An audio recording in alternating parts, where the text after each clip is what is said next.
Parce que Dieu cache toujours sa face là où se trouve le péché. Et sa présence est toujours là où il y a la sainteté, il y a la sanctification. Mais là où il y a le péché, Dieu cache sa face. Et c'est là que quand la prière est intense, Jésus a dit que comme il n'écoute pas, quand je l'appelle Père, il n'écoute pas, je vais l'appeler maintenant les noms généraux que tout le monde l'appelle dessus. Peut-être il va l'écouter. C'est là qu'il a appelé mon Dieu, pourquoi m'as-tu abandonné? C'était la première fois que Jésus sort de sa bouche le nom de Dieu.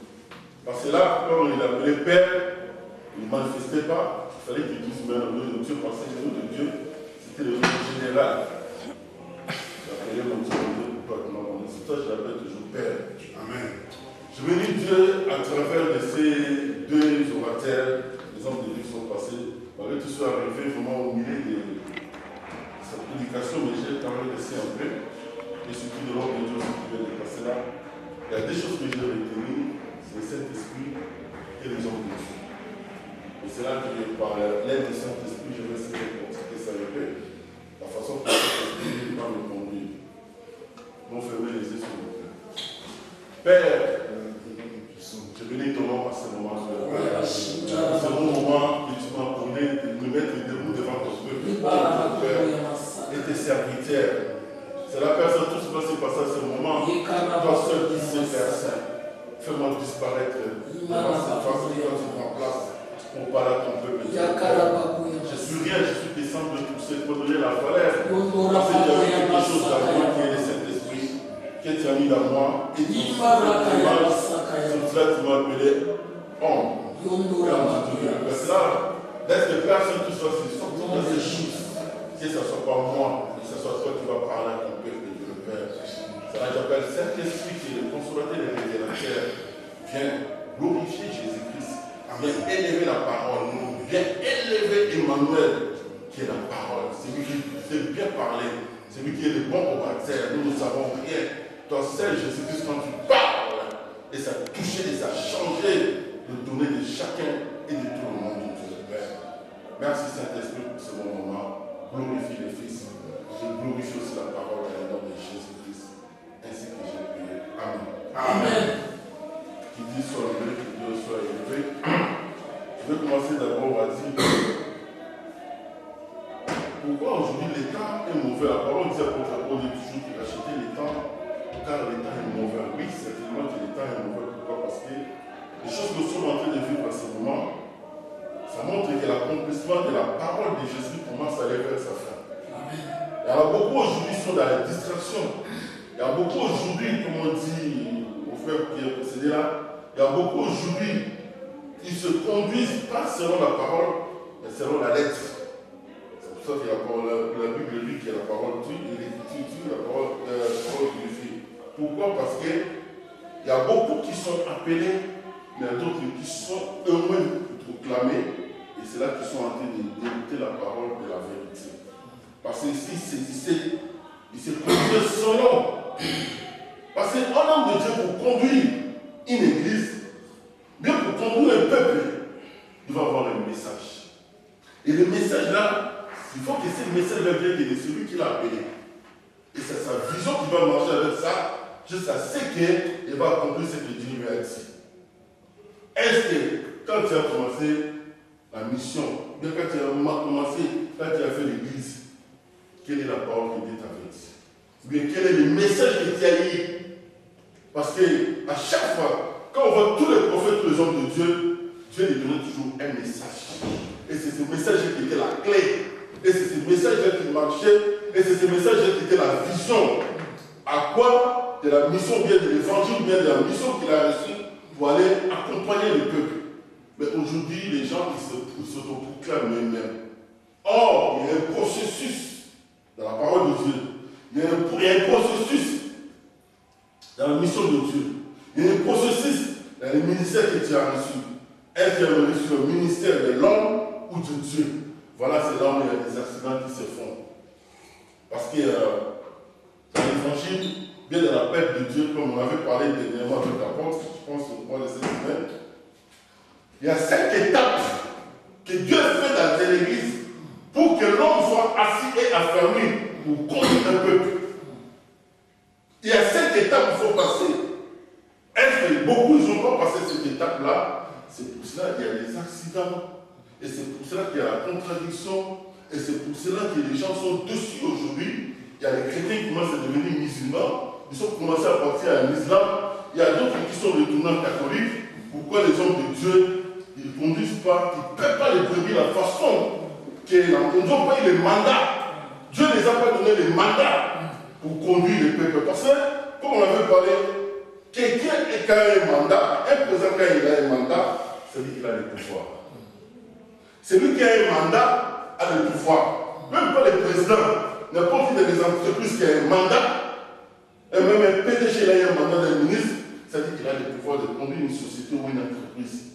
Parce que quelqu'un qui n'a pas un mandat, tout ce qu'il peut dire, on ne va pas l'écouter. Et c'est là que beaucoup qui est sorti.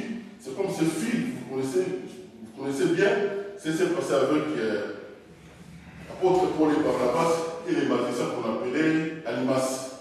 Ils voulaient imiter Paul, mais il y avait l'original et le faux, et ça s'est oublié qu'il était aveugle. Paul, là, on dit tout de suite qu'il est devenu aveugle. Pour dire que la force de la parole, la force du mandat est plus forte que celui qui est sorti lui-même. Amen.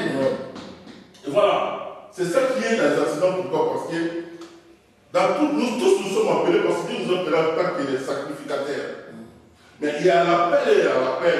Il y a la vie comme aussi il y a la vie. Personne ne peut venir dans moi si mon père l'attire. Donc ça dit que quelqu'un qui vient à l'église, même si on l'a appelé, même si on l'a tiré comme une chèvre, ce n'est que la volonté de Dieu qui a fait. Personne ne peut venir à l'église par les sentiments. On peut venir par les sentiments, quelqu'un peut venir peut-être par les sentiments, mais il ne comprendra pas 2, 3, 4 jours, 3, 5, 1 mois, il devient maintenant quelqu'un qu'on le pousse plus, il commence à avoir maintenant la volonté lui-même de se. Peut-être qu'il sera le premier à entrer dans l'église. Pourquoi? Parce que c'est ça qui montre que c'était l'appel de Dieu. Parce que Dieu, quand il appelle, tu veux ou pas, tu vas accomplir sa volonté.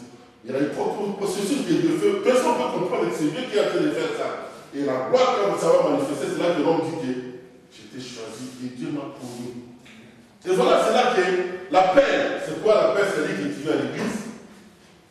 Ça, c'est la première étape. Tu es assis comme tout le monde. Peut-être tu peux passer l'étape. Et la deuxième étape, c'est ça qu'on appelle attente. Première, c'est l'appel. Deuxième, c'est l'attente. L'attente, c'est-à-dire que tu étais pécheur, tu es venu. À l'attente, là, Dieu est en train de te lever, de te laver, de t'enlever les saletés, les péchés, de tout ce que tu avais. Maintenant, quand tu viens à l'église, tu as été appelé, tu es appelé. Dieu a dit que laissez-les venir comme nous sommes. Et moi-même, je prononce le dé. Alcoolique, tu es venu. Soulard, tu es venu. Fumeur, de gens, tu es venu. Là, à l'attente, Dieu commence à te tailler petit. Il te laver, pas brusquement.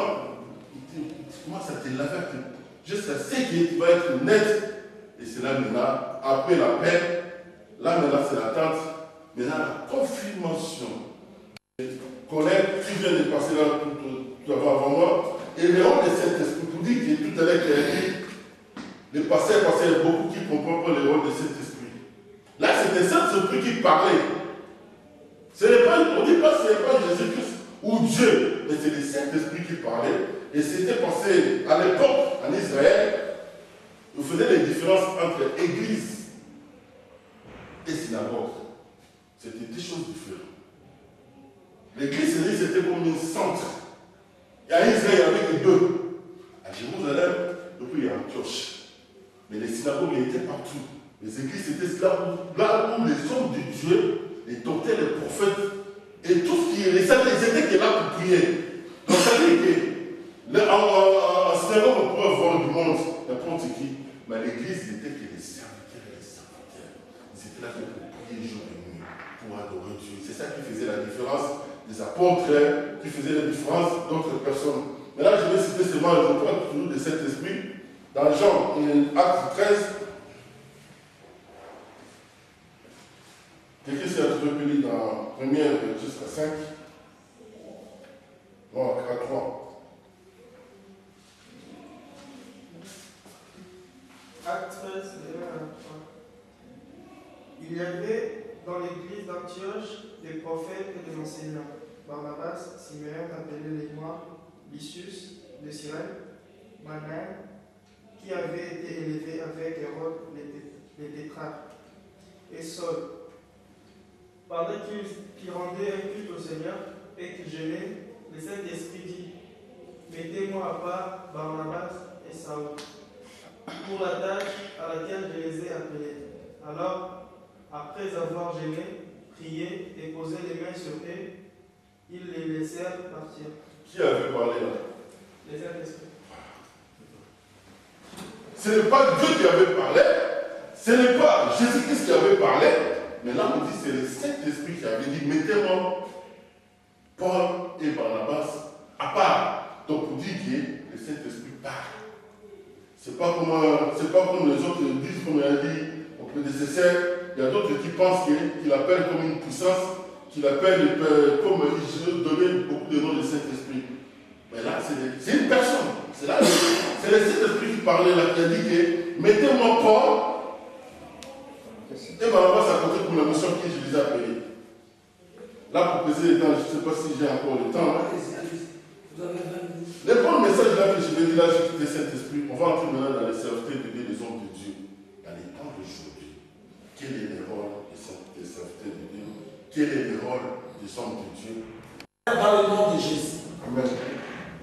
C'est votre bien-aimé en Christ, le serviteur de Dieu, l'apôtre Ranja Ludovic. C'est avec joie que j'ai suivi avec attention l'intervention du pasteur Niazwa Hachi, qui est de la Côte d'Ivoire. Cet homme de Dieu nous a parlé de la parole. Évidemment, si j'ai retenu son message, il nous a fait connaître dans ce message que nous devons connaître Dieu pour le servir. Oui, beaucoup de serviteurs de Dieu ont du mal à servir Dieu quand ils n'ont pas la connaissance exacte. C'est vrai aujourd'hui, dans nos églises, serviteurs de Dieu, bien-aimés en Christ, si aujourd'hui nous déplorons dans nos églises qu'il y a véritablement des manquements, c'est parce que les hommes de Dieu ne sont pas bien formés. Si aujourd'hui il y a des dérives, et parmi certaines dérives, c'est le manque de la formation. Oui, nous devons connaître Dieu. Pour rejoindre encore le pasteur Toumba, qui a parlé de Osée 6, verset 4. Osée 4, verset 6. Cet homme nous a prêché. Il nous a dit que le Saint-Esprit, c'est lui qui conduit le peuple de Dieu. Oui, sans Dieu, nous ne pouvons pas accomplir la mission que Dieu nous a accordée. Et le pasteur Toumba nous a fait connaître que le salut n'est possible que par le nom de Jésus. Amen. Pasteur Toumba nous a parlé du salut.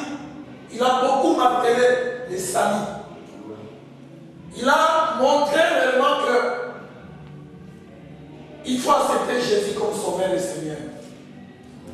Il faut donner sa vie à Jésus. Oui, mes bien-aimés, ce n'est pas pour rien que nous sommes là aujourd'hui. Nous sommes là pour Jésus-Christ, notre Seigneur.